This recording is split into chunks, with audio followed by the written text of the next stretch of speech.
Yes, welcome back to another Technique Tuesday, Telecaster Tuesday. My Warmoth Telly here. Please do make sure you like and subscribe and leave me a comment. Let me know what you want to see in the future. But anyways, I wanted to come on, and it's been a while since I've talked about my weekly list. Last week I was kind of doing something else, so I figured I'd come back and show you what's going on. There's definitely some big changes happening over the last couple of weeks just to the routine. Just where I'm at now, changing it up. So there it is.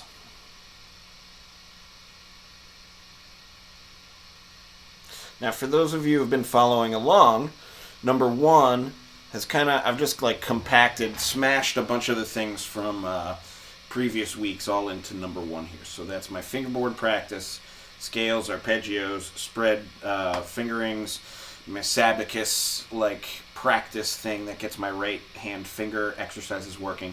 And I'm just always challenging my tempos now. So always something different. Sometimes I do a slow challenge and see if I can get my precision really, really down at 30 beats per minute. And sometimes I really just kind of push it. And sometimes I just kind of go for a medium thing because you don't ever want to just lose your comfort speed. So that's kind of what I'm doing there. Now for number 2 and 3, there's a little bit of consolidated. So it's been a goal to just learn more songs for me over the last year. So I'm getting into my real book, and what I'm doing, it's a little bit different than I've done it in the past, is instead of just kind of reading down the tune, I'm reading it down, and then I'm listening to a few of what I find to be maybe more legendary versions of the tune. You know what I mean? So check out the original, and then maybe check out another musician who I admire a lot doing the same track, and just seeing if I can learn some things from that, because it's definitely an educational thing to do. And there's a bunch of tunes. Autumn Leaves, for example, is written in the real book in E minor, but a lot of people just do that in different keys. I see a lot of people doing it in G minor, and I believe the original's in G minor. Somebody correct me if I'm wrong on that. But so that said, it's just one of those things. You want to kind of fact check some of the things that the real book says. This is funny because the real book isn't like this anymore. All the songs in it are legal, but I'll tell a funny story. When I first got my first real book, when I was 16 years old, this is the 90s, not all of the songs, I guess, had been copyright protected at that point by the people who wrote the real book. So it was technically not a legal book. And when I went into the shop to ask for one, they asked me if I was a cop first, and then they made sure I wasn't a cop. And then they took me out back and sold it to me off of a truck, which I thought was super shady. And it was super shady, but I mean, it is what it was. You had to have a real book to play jazz gigs back then, at least in my town. So had to go get one. That said, it's now legal. I believe they're on the 6th edition or something like that. So or maybe more than that. It's been a while since I've had to buy one. But that said, they're out there, and you can just buy them at Guitar Center now. So I'm doing my real book stuff, and that's actually my sight reading, a little bit of my sight reading, and also my real book tune learning. Number 3, as always, some blues, some Bach, and then I put sight reading in there because I want to do other sight readings other than real book things. I have a bunch of classical pieces that I was given over the years that I've never touched. And I believe I shared my book from Tom Shimshak, the contemporary rhythm book. So it's just cool to learn some other stuff too. So I like to just kind of, I try not to take any one thing too seriously, take 10 minutes at something. And then if you can do little 10-minute clusters of lots of things every day, it's like having a healthy diet. You don't eat the same thing all the time. You just have a little bit of everything. Everything's a little bit tasty. So that's kind of what it is. And then my 4th thing, this one is a really, really cool one, is learn licks. And the important thing that I'm doing about that is really developing the technique melodically. So what that means is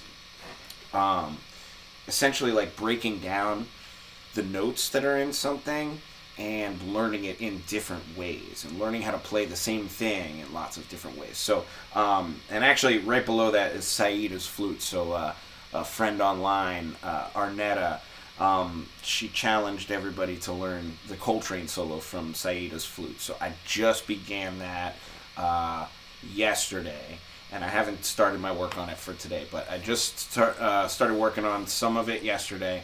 And if I were going to maybe melodically develop some of that piece, I would just maybe start with the like first lick.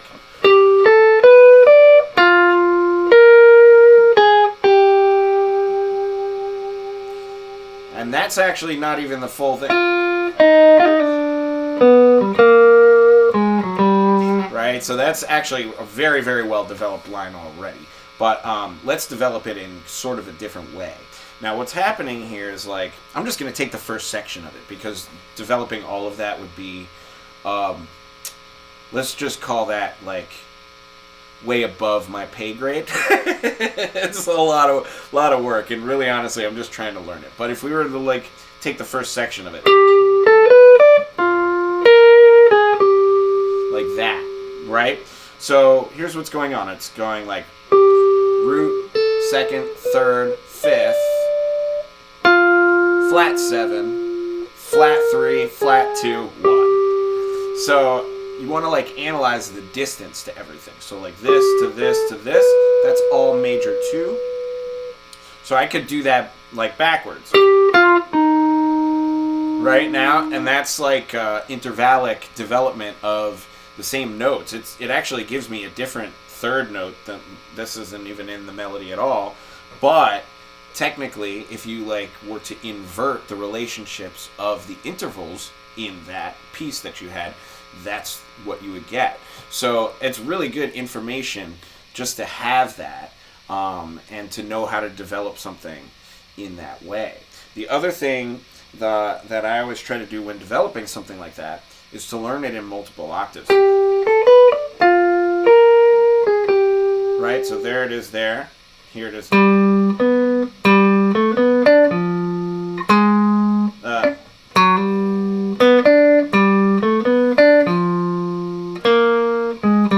it is there, right? And then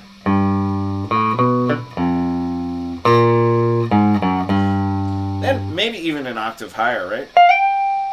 Nah, probably can't do it an octave higher. Don't have enough frets. But that's okay. 3 octaves. Then you can octave displace, right?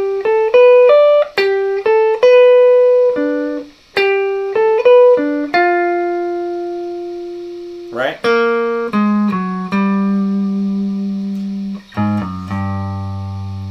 Right? So,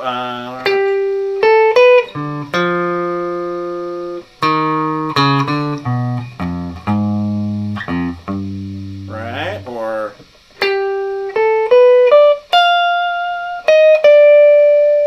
these are all different developments of the same notes. I'm not even changing any notes now. I'm just changing the octave that the notes are in. And I'm only changing like the 7th. So like what if I put the 2nd up there? Right? And then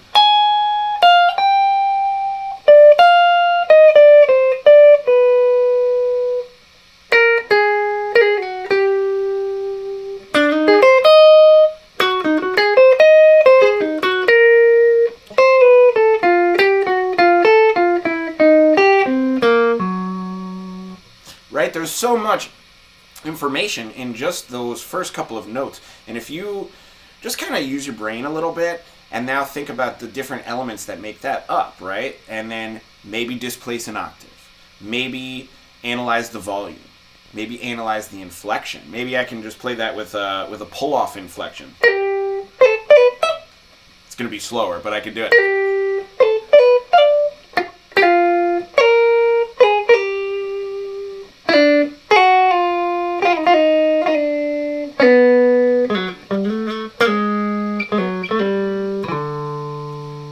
What if we do them all with a slide?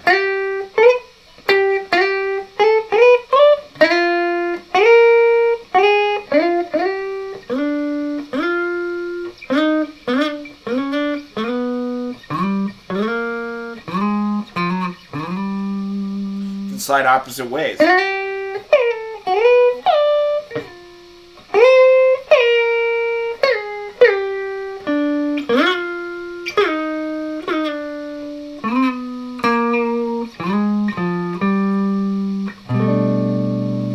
So all of that is just different ways that you can develop the same thing. And I haven't even octave displaced or anything. Those are just one thing you can do at a time. You can always mix ingredients. You can always get as creative with it as you can.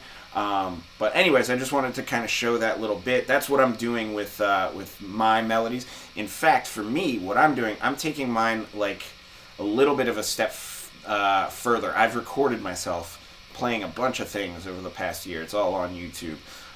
So I'm going to go through some of mine. I'm going to find some licks that I really like, and I'm going to go ahead and start melodically developing them, because I feel like that is the best way to truly develop your own voice. And I think, you know, as a mission for any guitar player that's out there, if you want to better yourself, it doesn't matter what level you're at. This is a really, really cool thing you can do. Like, even if you're super, super advanced already. Or if you're just a beginner, like, this really doesn't matter which level you're at. You can just, it just takes like recording yourself and then thinking about what you've recorded, analyzing, and developing. You know what I mean? Making progress for yourself. So what I'm going to be doing, I'm going to be taking a lot of my things that I've done, seeing if I can learn them forwards, seeing if I can play them backwards, seeing if I can play them in different octaves, seeing if I can do all of that. But here's what I would love for you guys to do at home is, if you have been watching me over this time and there's something that you're interested in seeing me melodically develop, please link one of those videos in the comments, and like maybe with a timestamp, if you could just say, hey, like, there's a thing you're doing right here at 1:12 seconds, whatever it is. Just let me know, and I'll see if I can start to cover that, because for me, that's a really cool assignment for myself. That's developing my own playing. That's taking something that I already came up with, something that I already invented, and figuring out more stuff that I can do with it. That's always, always, always really, really cool. I don't know, I love doing this stuff. I'm probably rambling about it now because I like it so much. But that said, that's all it is. I'm going to go ahead and start playing my way out of here because I'm starting to ramble now. But please do like and subscribe. And if you want to do a more in-depth lesson, you want to analyze some of your own licks, I'd love to hear them. Show them to me. Let's make an appointment or something, you know? So go over to musicmakerlessons.com. It's a free packet you can download there. If you want to become a site member, there's all kinds of backing tracks, and there's videos for all the modes, all the scales, all kinds of ear training exercises. Really, really cool stuff you can do there. So go check that out. And I'll see you in the next one. All right, have a good one.